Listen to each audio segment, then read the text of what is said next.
All right. Welcome everyone. Moving by the Noahide laws. Again, welcome everyone. Holding by the Noahide laws. Spoke last week about Yom Kippur and spoke about the connection by Yom Kippur and Sukkot. Right. We saw how that is going to apply, certainly apply in many ways to non-Jews. And now we're going to see exactly what Sukkot is and what applies, or what, let's say, won't apply.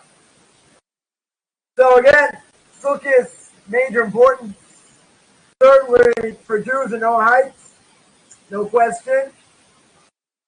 Now the question is, acknowledging, right? We always speak about acknowledging, how do we acknowledge the holiday? Or holidays for Noahide, then what's the connection, right? How can they connect? How can they connect over here? So Torah commands a number of observances for Jews on Sukkot. Now, a lot of them, or most of them, we can't do. Right? It's impossible to do. We don't have a base on Mikdash, right? We don't have a temple. We don't have a temple in Jerusalem. So many of them you can't fulfill. We can't do water libations, can't offerings, we don't have offerings today. Many other things. But there are only two that remain. Right? So it says in Leviticus chapter 23, verses 39 to 43. What does the Torah tell me? There's also the fifth day of the 7th month. We gather the fruit of the land, keep a feast of the Lord 7 days. First day shall be a Sabbath, 8th day shall be a Sabbath, i.e. certain forms of work that you're not allowed to do. You shall take on the first day the boughs of goodly trees, branches of palm trees, boughs of thick trees, willows of the brook. Rejoice before the Lord your God 7 days. Keep as the feast of the Lord 7 days. In the year shall be a statute forever. The generation you shall celebrate in its 7th month, to dwell in booths. 7 days, all Israelites born shall dwell in booths. That the generation may know I made people of Israel dwell in booths when I brought them out of the land of Egypt. I am the Lord your God. So there are two mitzvahs, two main mitzvahs over here that are commanded only to the Jewish people. Right? That is the 4 species. Right, the lulav, as we know it, how do we translate it over here? Branches of palm trees, and an esrog, right, nice smelling fruits. You're gonna willows and willows of the brook, boughs of thick trees. I.e., we know that it's a big hadassim, myrtle weeds. And, right, so you have the 4 species. And dwelling in the sukkah, so that was commanded to the Jewish people. Now, if non-Jews would do that, right, i.e. Noahide, that'd be a problem, as we mentioned before, right, making up a new religion, things that don't apply. So really, there are no customs. There are no customs over here. There are no customs. Jews. So the main question is, what can Noahides do? What can they do to have a connection with it? But I want to point out one thing. One thing that's pretty crucial. We mentioned, we'll probably speak about more philosophical class. We'll get there, one day we get to the end. And that is, what about law? Right? Oral law, also given at the time of the giving of the Torah Mount Sinai. Because a lot of things in the Torah, remember, the Torah is a law document. Even if the law document, it does not give me definition. Right? So by definition, no pun intended. By definition, I need to know what to do. I need to know how to do it. So what does the Torah over here tell me? The Torah says you're going to take on the first day the boughs of goodly trees. No definition. Doesn't tell me what it is. Branches of palm trees. Also doesn't tell me. Right? Tells me they're palm trees. Okay. How big? Where if they dry out? Boughs, the thick trees, willows of the brook. We're not told how many. We're not told what it means to bring it rejoicing before God. Can you tell me how? Maybe that means, in the temple or whatever. And it tells me, okay, you have a sukkah. You have to dwell in a booth for 7 days. What's the booth? Does it have walls? Does it have a roof?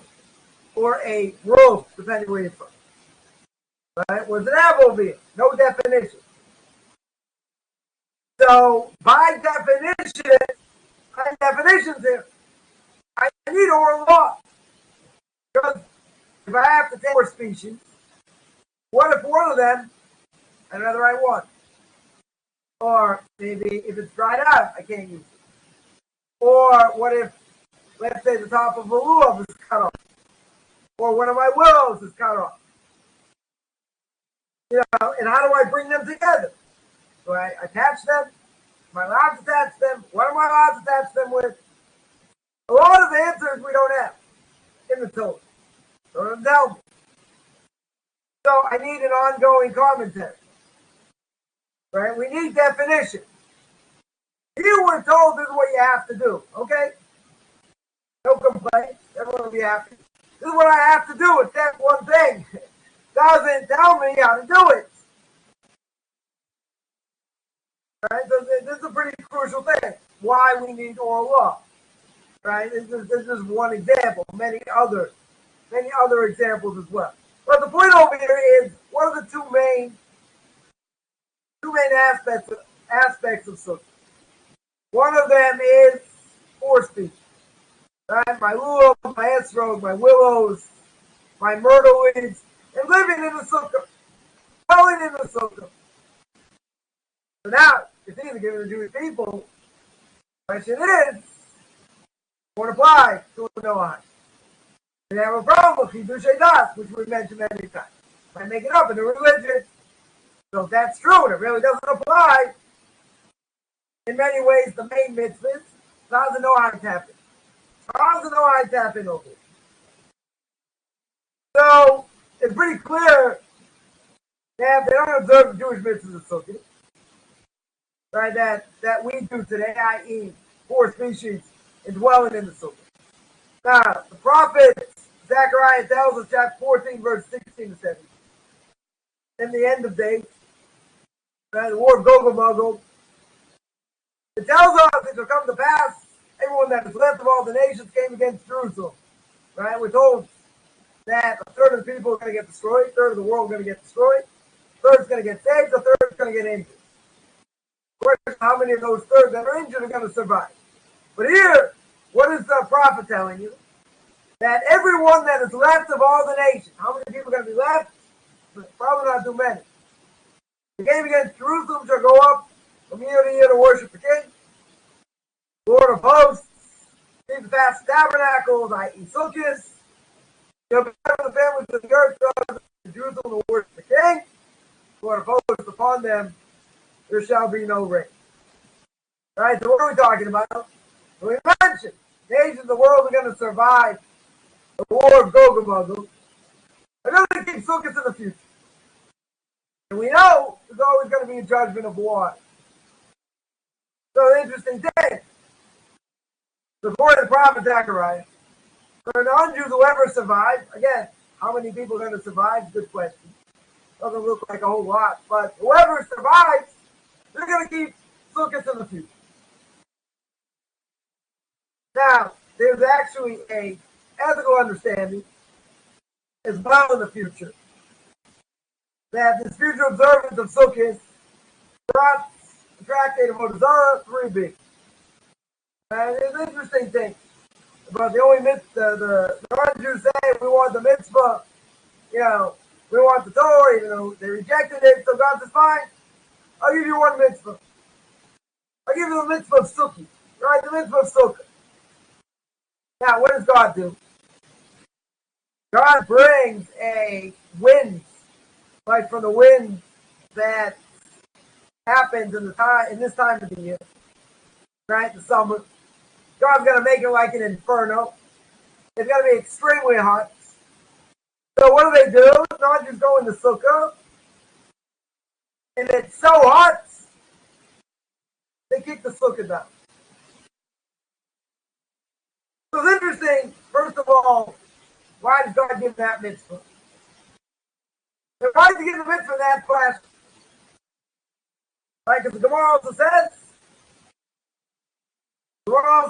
Mitzvah put them in the sukkah. Someone can't stand being there, meaning either too hot, too cold, let's say there are wasps around, etc. You can't sit in the sukkah. Right? To be exempt. Right? It has to be a legitimate thing. Sometimes it can be very cold, depending where you are on sukkah. So, okay. Too hot, I can put a fan in there. Put probably an air conditioner in there. Right, to cool it down.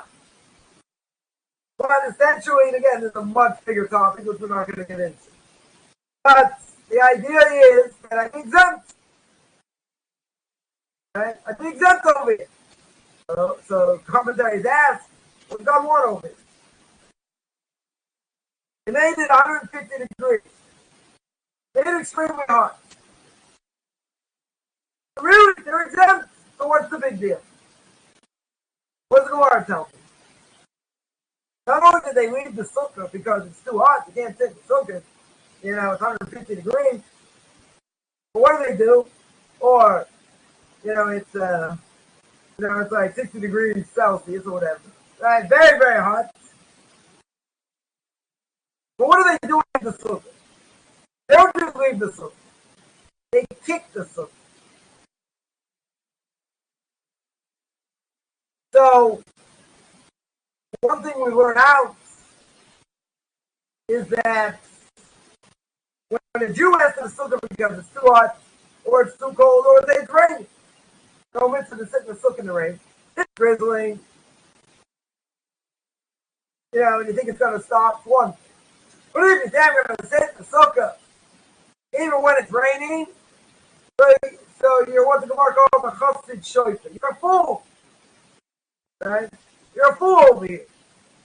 You think you're getting the mitzvah, you're getting wet.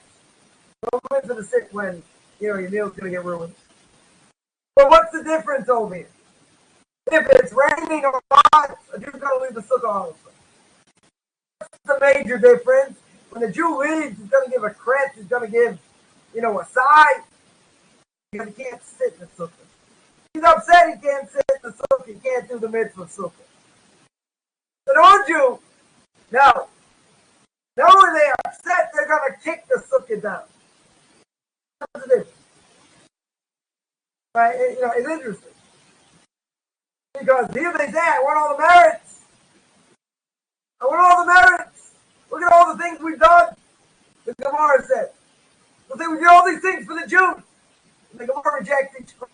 Oh, you did this? No, you did it for yourself. Oh, this? No, you did it for another reason. Oh, this, you did something else. But we want a mitzvah, like chutzpah. You rejected the Torah. Non-Jewish nation wanted the Torah.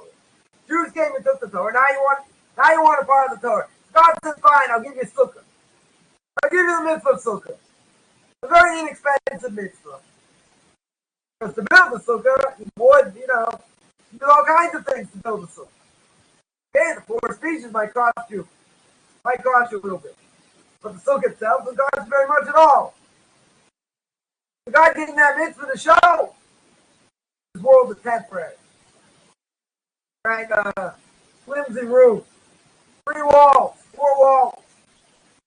Flimsy roof. They don't have to show the difference. You want mitzvah? Great. I want to see how much you're willing to pay for it. Right, a little of an escrow costs you a lot. Even without that. Let's say, you got a set of 4 species, wasn't so expensive. Okay? Sukkah didn't cost you that much to build. Found all kinds of building materials. Okay. Right? Relatively easy mitzvah to do. So when you sit in the sukkah, every second you sit in the sukkah, you get a mitzvah.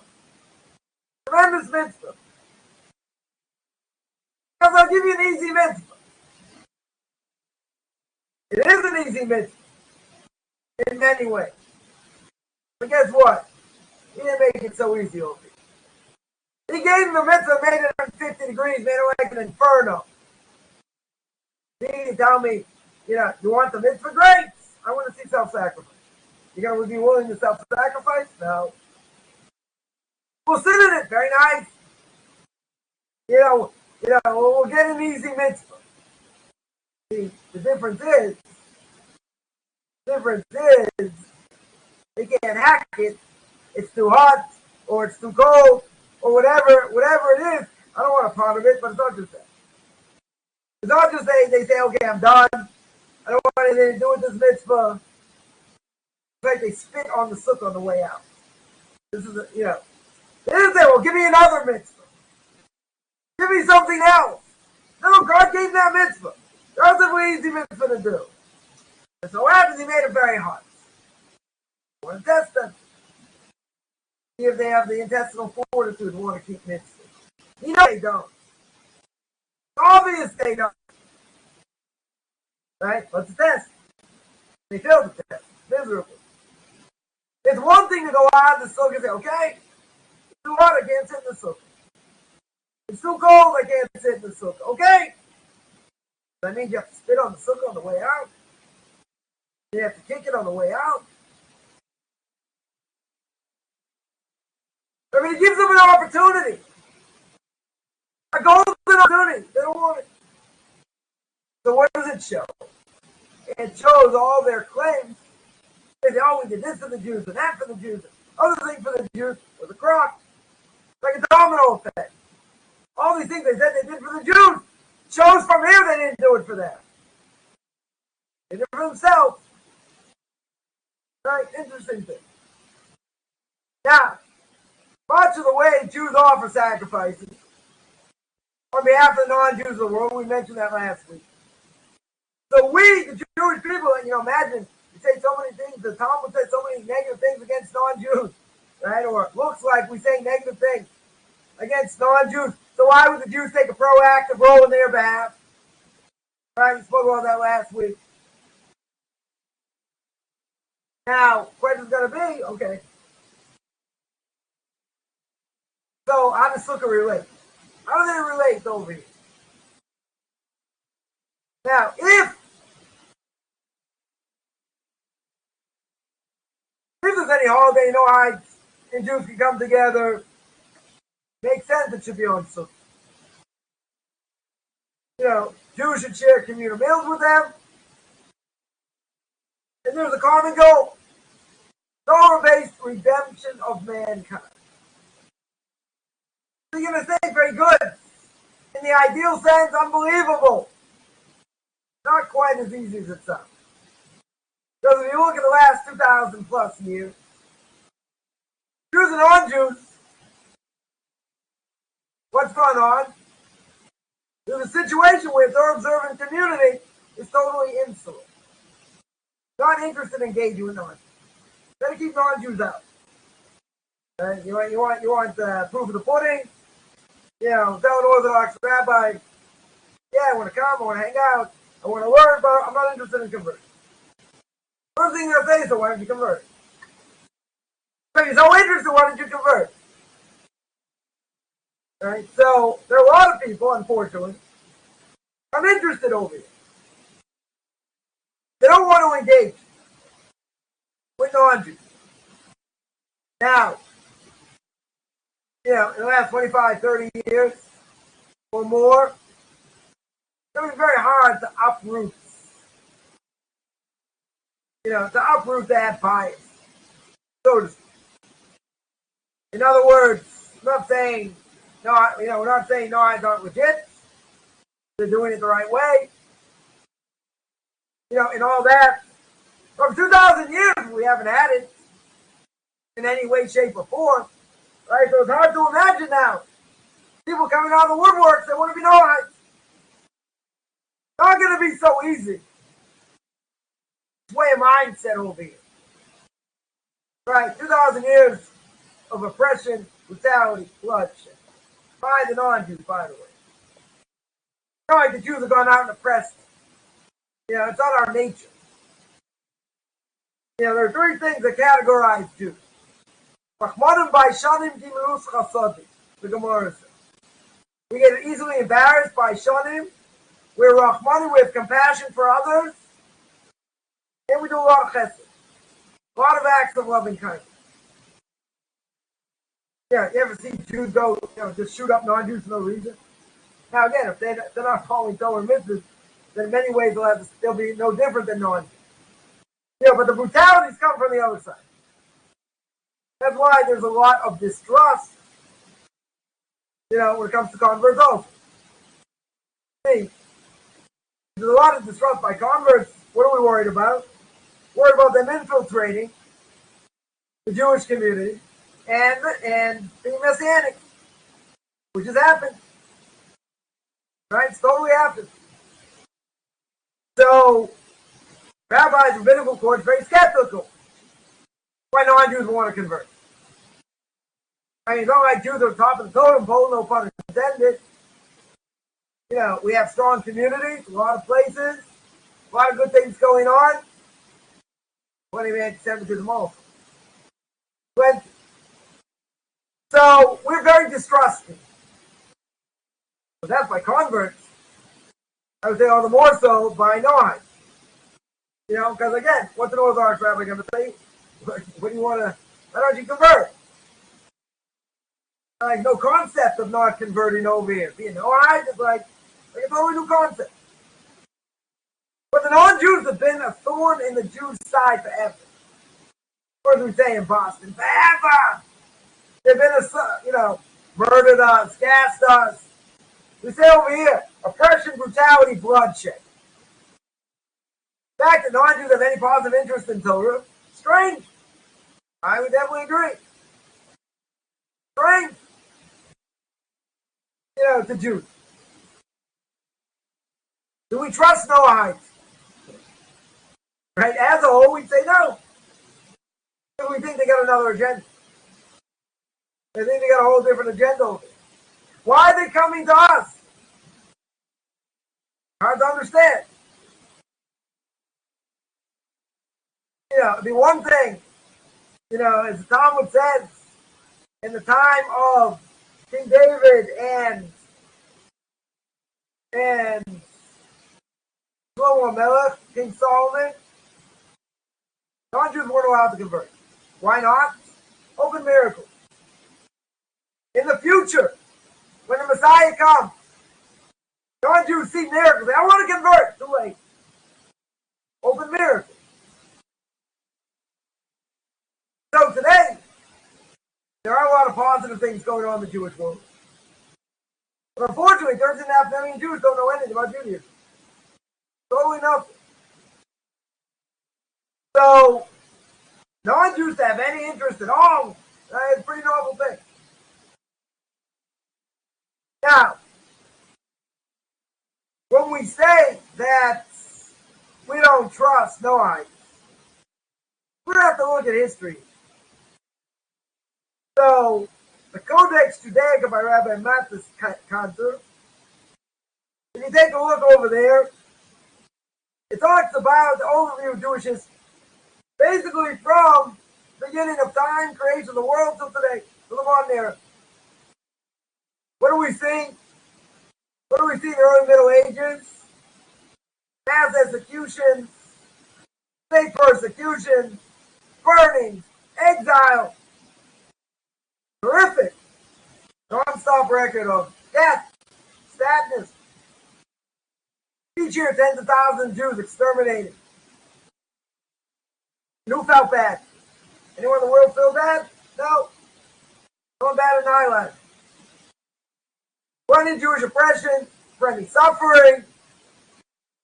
So, the Jews' own survival came first. You're going to worry about non-Jews interested in Judaism? Interested in being Noahides? They're worried about survival. Totally worried about survival.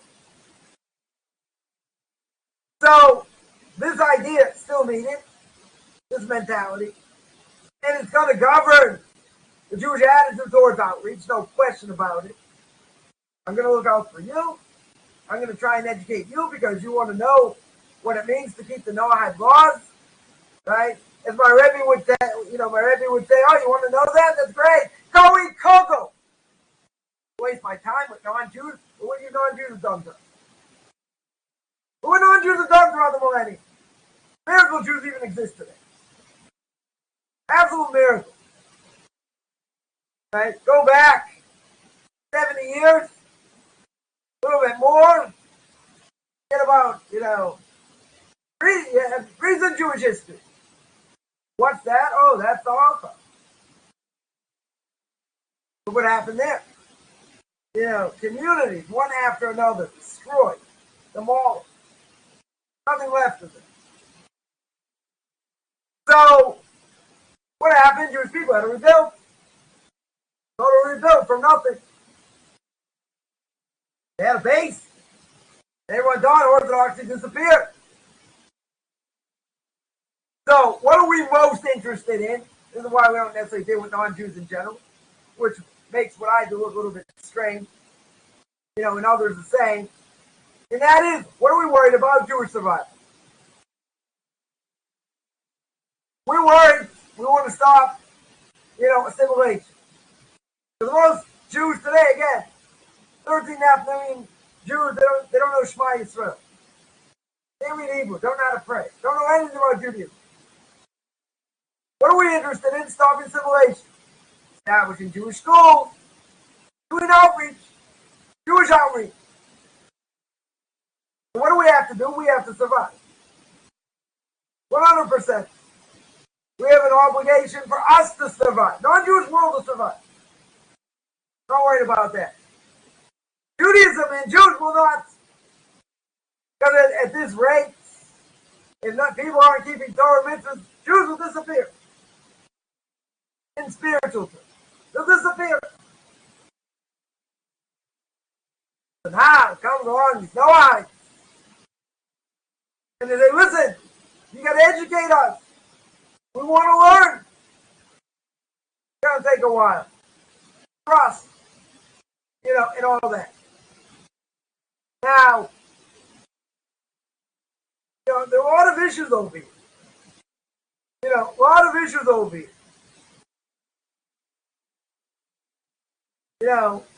One thing interesting is that a rabbi teaching non-Jews viewed in the Jewish world a sign that he's lost legitimacy. So I've got to be careful over here. Now you're going to say, why is that? We know in the future non-Jews are going to come to Jews and say, teach me Torah. Going to, pull on their sisters and ask them to teach them Torah. I've been accused of all kinds of things. One of them scamming off a non-Jews. For, teaching Torah to them. For helping them in the process of conversion. So people say, I want you to get a real job. But, when you work with Jews, don't know anything. Okay? Don't that all. I always say I love non-Jews except the ones in my own family. That ain't the matter. Not their fault. Jews' fault. Right? But people think it's strange. They think it's strange. Now, don't non-Jews have to be educated? 100%. And if they come to a Jew, you have an obligation, if you know what you're doing, to educate them. If not, send them in the right direction. But it looks, as the English would say, a little bit dodgy. A little bit dodgy. Because there are so many Jews who don't know anything. So why waste time with non-Jews? Good question. No offense. Good question over here. Why? Because we're fighting an unbelievable war. We're fighting from Jew haters from within. Part of the mixed multitude. Right? Secular Jews. They want to just uproot Judaism and make it a Jewish culture, so to speak. And thank God we have Jewish religious community flourishing like no tomorrow. But it's conflict. Secular Jews will say we're making them look bad. We're different, exactly what Haman. Mr. Haman himself said in the book of Exodus, in the book of Esther, right? Tells Achashverosh, look at these people. You don't eat the same food. Don't keep your holidays. You got their wine. It's got spiritual cooties. It's got spiritual cooties. Don't throw it out. Jewish anti-Semites say the same thing. If we'd only be more like them, they'll love us. It didn't work that way in Nazi Germany, did it? It didn't work that way in other places also. You know, when the Jews were let out of the ghetto, what's the first thing they do? They assimilated into the pattern. And guess what? In every single place, just about, Jews have been thrown out. America's the last, pretty much, exile hasn't happened yet. God forbid it should.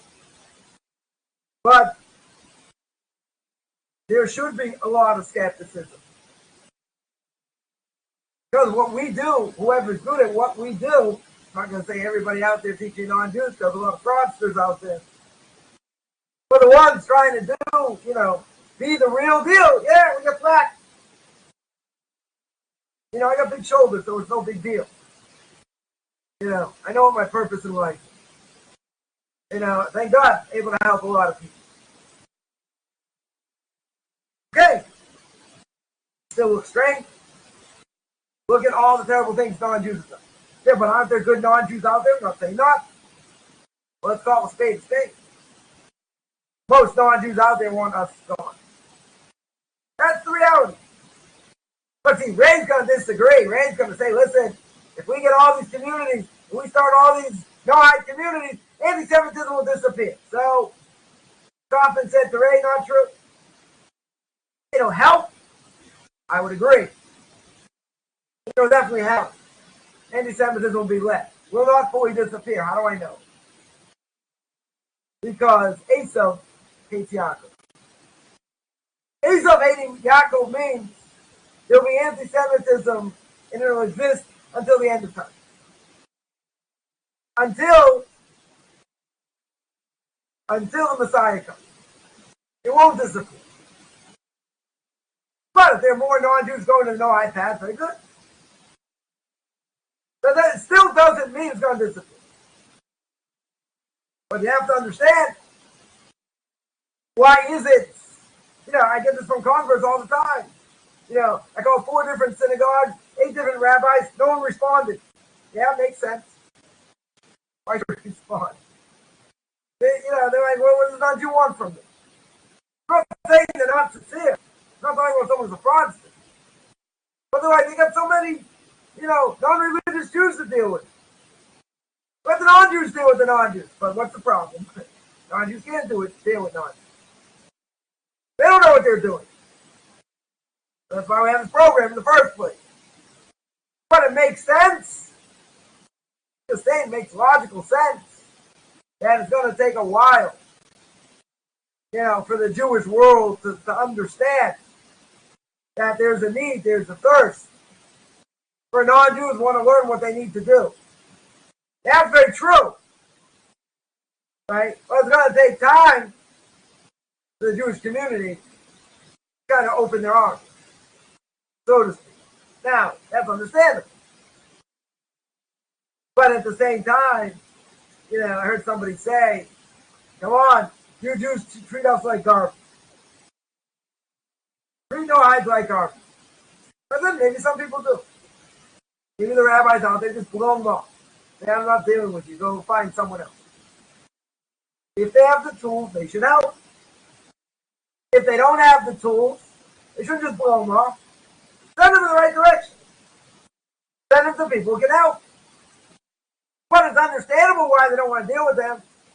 Not just because they don't know what to teach them. That's a whole other issue. Why do you let non-Jews in over here? Look at all the problems we've had throughout the millennium. You can say, come on, rabbis, it's a different generation. Look what's going on over the last 70 years. Right? That's true. But that is not, that's not enough time, for the Jewish people to say, oh, we're going to forget everything that's a non-Jew. We're going to forget all the programs and all this and all that.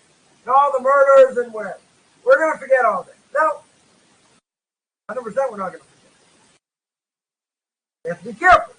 But again, someone coming from the outside, they tell this rabbi, this Orthodox rabbi, yeah, we want to learn, we want to keep the Noahide laws and this and that. He's going to think you're a wacko. He's going to think you're nuts. He himself would know how to deal with him in many ways. That's the reality. 100%, that's the reality. So good. So we're trying to change that mentality. It's going to change. It's going to take time. 100% is going to take time. But people have to understand where it comes from. Where our bias is going to come from. We're going to let you in. Look at everything you've done over here. Forgive it, not you. It's been done throughout the millennium. Every country, every place. Even America. No Jews, no dogs. Now, how recent was that? Did they find that go, about the 50s or whatever? Okay. Well, 70 years, not so far. People much older, remember. Not too many of them left. Now the good old US of A. Well before Biden. Mr. Biden. Well before all these leftists or whatever. So we have to be careful. We're interested in our own survival. What's the bottom line? The bottom line is either you look like an Orthodox Jew, in my case, like me, or you disappear. That's the bottom line. Everyone else is going to disappear spiritually. So our job is trying to reach out to them, try and save them as many as we can. Oh, no, I just want to learn about, learn about Torah. Yeah, that's going to be like way down on the list. Way down on the list. We have a problem of kids dropping out, even from the best families. A lot of issues. People have to keep it in perspective. I think most people understand it. Some people, I'm very good at offending people. Okay, some people look at this, and they'll say, "Oh, that's terrible. That's biased." Yeah, and if it happened to you and it was your history, take the Indians. Use the Indians as an example. You think the Indians are not skeptical of the white man? Of course they are. Should be. They annihilated them. Go look at American history. The famous Trek of Fear? Killed millions of Indians from Florida and sent them out. Sent them out to the West. Murdered! One shirt. Be like us or die. That was the mentality. You don't think they're going to be, looking over their shoulder also? So fine. A bunch of casinos. Beautiful. All sniffing aerosol cans on all these reservations. Great. What a huge blemish in American history. Huge. But you don't think they're looking over their shoulder also?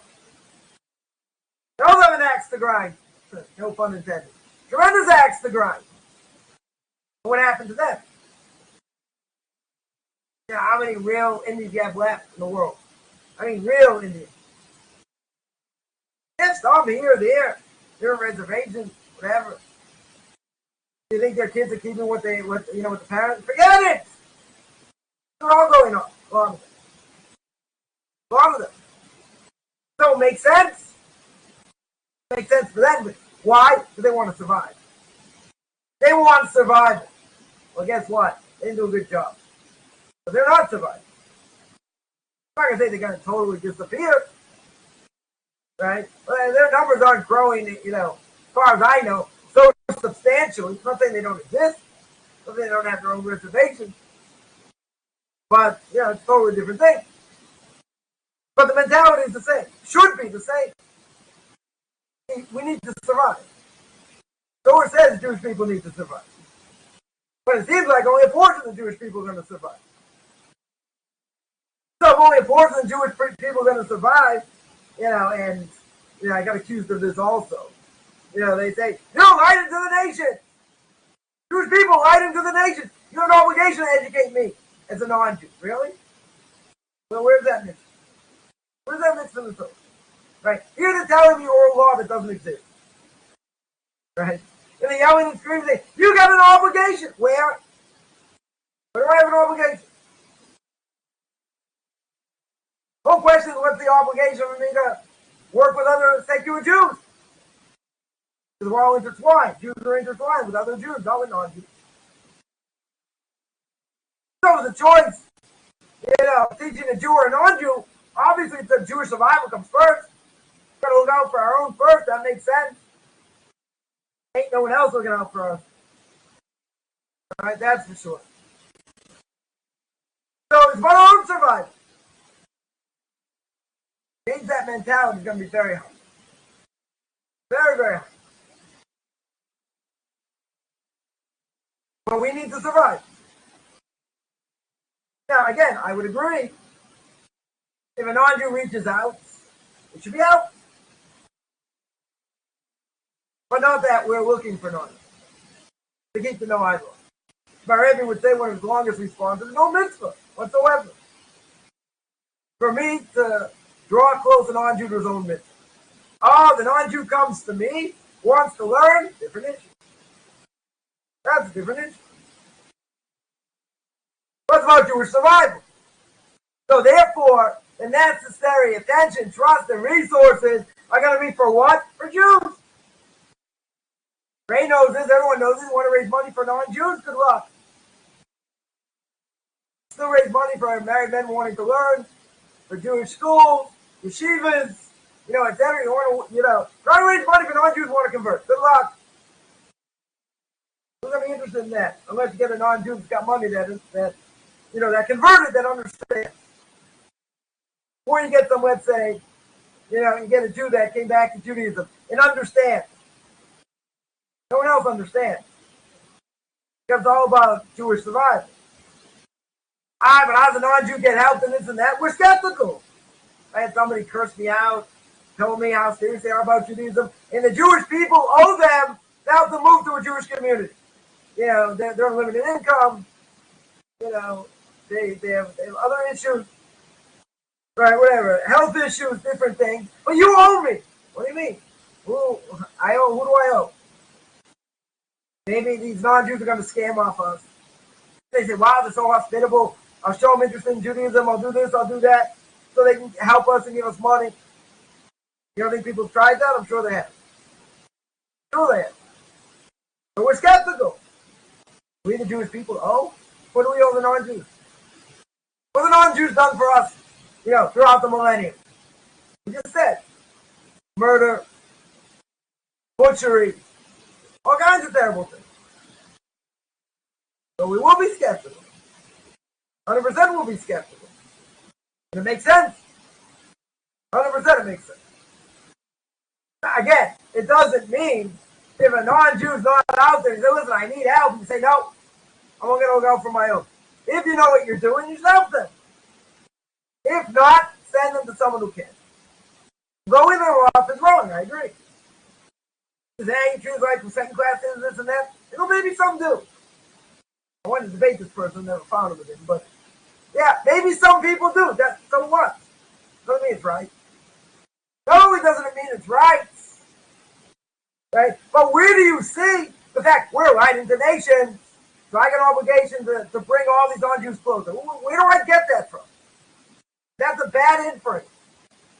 Okay, I'm a light into nations. Good.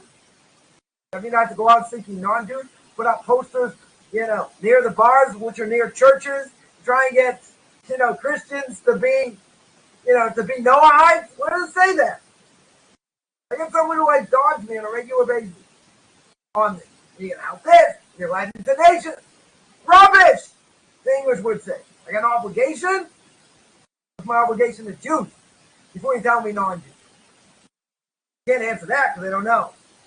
Right? But we're looking out for our own. Again, I'm not saying non-Jews should be, spit upon, whatever. If they're serious, they should get out. I agree. 100%. There are some good people out there. A lot of quacks out there, a lot of frauds out there. But there are good people doing good things. 100%. The ones that aren't, and blowing non-Jews off, yeah, there's a problem. And you're supposed to be right into nations. You're right. Doesn't mean I have to run after you. Keep the Noahide law. I'll say that. But you're a light into nations. I love that. like a missionary. They keep saying the same thing over and over again, and then they'll go on to the next topic. Yeah, but you're this. Yeah, but you're that. That's great. It doesn't change it. They haven't changed anything over here. So we will be skeptical. 100%. So, what Sukkot? Get back to Sukkot here. What about prayers? Can a non-Jew say prayers on Sukkot? Right? I know I. So there's a lot for which we can pray. Right? The first of Elul we mentioned, introspection. For 30 days introspection, preparation for Rosh Hashanah. 26th of Elul, Noahide can say Slichot, right? It's penitential prayer. First of Tishrei, Rosh Hashanah.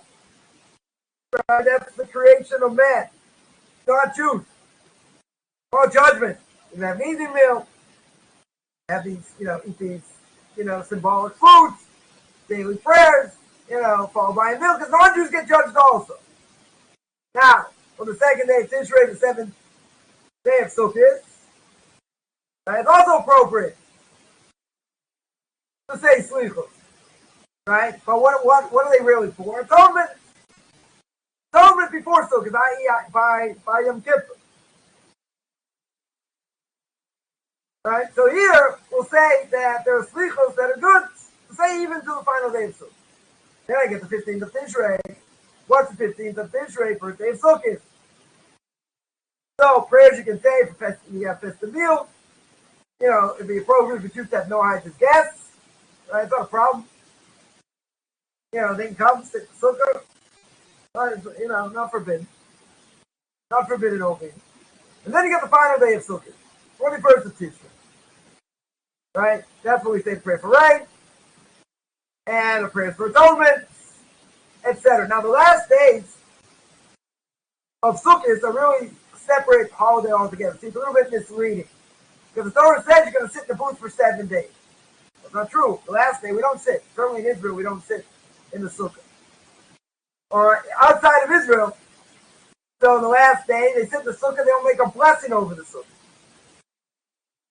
So the holiday Shmini Atzeres, right, which is really the end of Sukkot and a separate holiday, falls on the 8th day after start of Sukkot. And we mentioned not part of the holiday. Right? Not part of Sukkot. Independent holiday. So the Torah tells me about Shmini Atzeres in 2 places. One place is find it here. Leviticus chapter 23, verse 36. What does it tell me?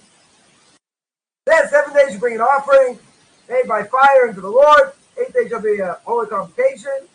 You shall bring an offering made by fire to the Lord. The day of solemn assembly. No manner of servile work. I eat just like Shabbos. Right? Many things you can't do on the festival, you can't do on Shabbos. Just like you can't do on Shabbos, you can't do on a festival. And then it says, Numbers chapter 29, verse 35. On the 8th day, you have a solemn assembly. Do no manner of servile work. Again, separate holiday. Now, interesting. What's the Torah telling me about the holiday? 0. Don't tell me anything. What does Shmini mean? It means 8. It means the 8th. What does Atzeres mean? Some sort of ingathering, an assembly, maybe holding back, tarrying, so to speak. So the rabbis use it as a parable. Right, king throws banquet 7 days, right? A whole bunch of guests all over the country. Sons, daughters, whoever. The end of the celebration, all the guests leave. But the king's asked his sons to linger, spend one more night. All they look at really 7 quits for all the nations of the world. But once it concludes, God says, no, I want the Jewish people to stay a little bit longer. So what's the purpose of the holiday? Make a distinction between Israel and non-Jewish nations. Therefore, for non-Jews, it would make sense to celebrate. Then the last day, you got Simchas Torah. Right? That's the holiday that coincides with Shmini Atzeres. Right? So what about that? What is Simchas Torah? Celebration marking the renewal of a weekly cycle of Torah reading. Sometimes we have a double portion that we read in order to finish the Torah in a single year. Now again, in the Torah, no source. No source over it. Not mentioned the Torah, not mentioned the Talmud, or any foundational literature. Shmini Atzeres is mentioned. Simchas Torah, not mentioned. So where does it come from? So it seems Simchas Torah started around 10th century. But now 700 years, became universally observed in the Jewish world. And during the 14th, 15th centuries in Europe, that's when it really came about. The question is, very good, so we sing and dance, take all the Torah scrolls out, sing and dance for a long time. What's the $1.5 million question? Does it apply to Noahide? And answer is maybe. Right?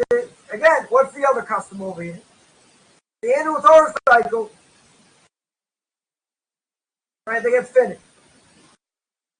That seems pretty universal, right, in recent times. So, in Israel, outside of Israel, we finish the Torah, we finish the Torah in 1 year. The question is, does that really apply? I don't know. So, maybe in some ways. Maybe in some ways it does. But maybe it doesn't over here. Maybe it shouldn't. Maybe it shouldn't over here. But interesting enough, it's not even in the Torah. Simchas Torah. Shmini Atzeres is. So here in Israel, you only have 1 day, one day at the beginning of the holiday, 1 day at the end.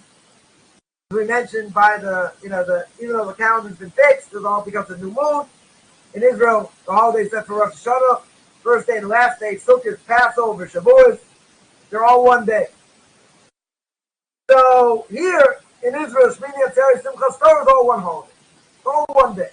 Get everything done in one shot. Outside of Israel, it's two separate days. Now, that being the case, again, even though Simchas Torah is not written in the Torah, nonetheless, started celebrating around the 14th and 15th century. The question is, does that apply to Noahide? So it could be Sukkot does. There's a direct connection. That would make sense. That 100% would make sense in many ways. Sukkot, Simchas Torah, I don't know. It doesn't sound like it should. No, I'd have to finish the Torah in a single year? No. Right? They're on the same obligation. Right? It could be in certain ways, but jury might be out on that. Yeah, so any questions about that? About Sukkot, about Sukkot, in the future, Messianic era, Sukkot today, Simchas Torah, Shmini Atzeres, any questions on that?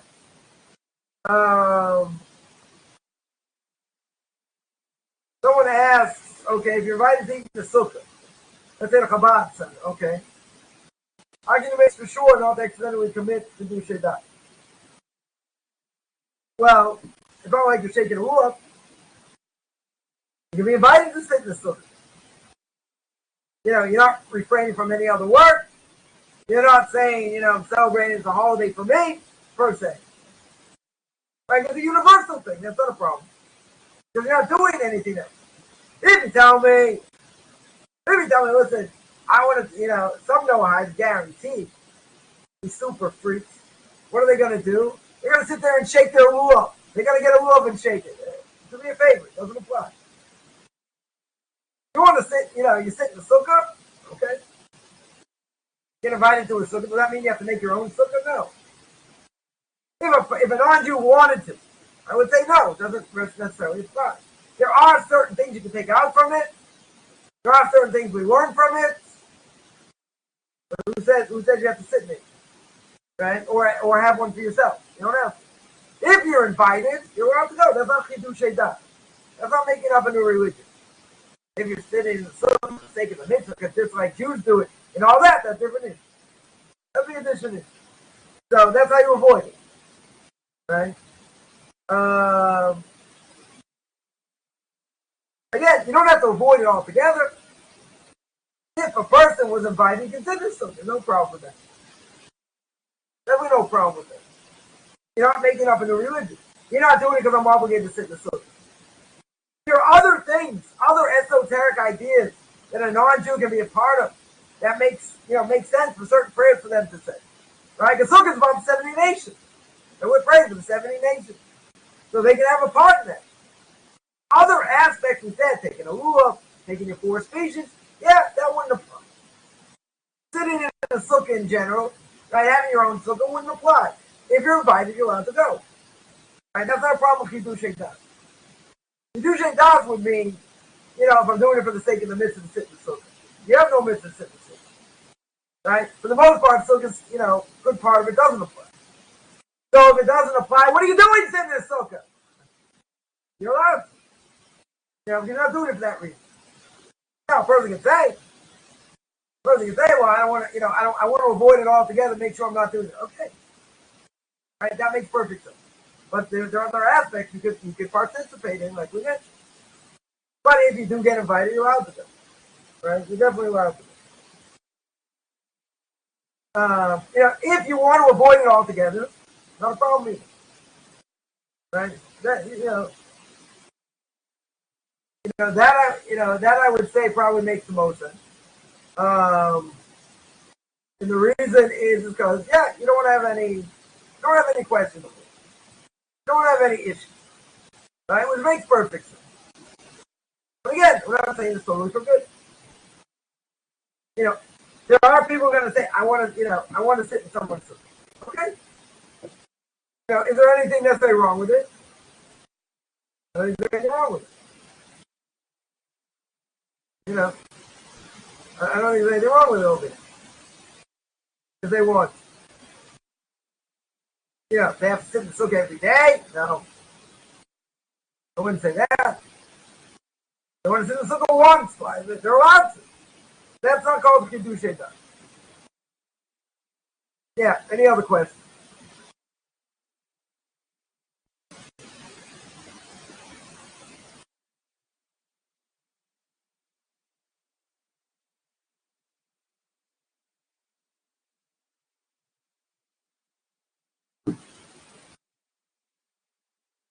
All right. If there are no questions, then I'm going to sign out. I guess we'll continue next week, unless there's a question coming in. See how fast we can type. Yo!